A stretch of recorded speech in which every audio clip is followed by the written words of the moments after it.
Un beau-père trahit son gendre. L'acte fondateur d'une trahison. Nous sommes en 105 avant Jésus-Christ. Rome écrase tout sur son passage, mais un homme résiste.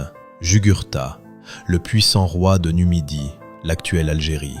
Pendant plus de 10 ans, il mène une guerre farouche contre les légions romaines.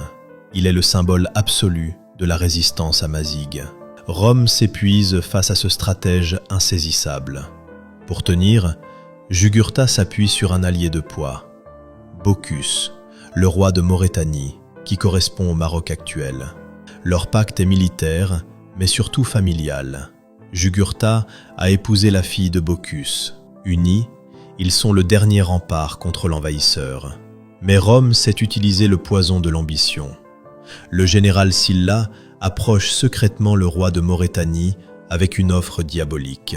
« Livre-nous ton gendre, et nous te donnerons une immense partie de son royaume. » Bocchus hésite, le sang et l'honneur face au pouvoir absolu.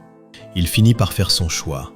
Invoquant l'urgence d'une nouvelle stratégie pour sauver leur peuple, il invite Jugurtha dans son campement. Le roi numide arrive confiant, le cœur ouvert, pour retrouver son allié. Le piège se referme instantanément.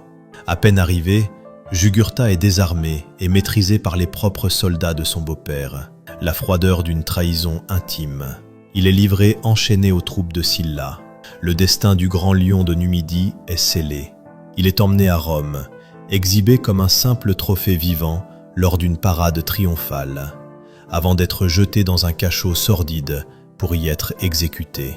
La Numidie perd son indépendance et se fait morceler. De son côté, Bocchus récupère les terres promises et consolide son pouvoir sur les cendres de sa famille. Un acte fondateur de trahison ultime qui, 2 millénaires plus tard, hante encore les mémoires.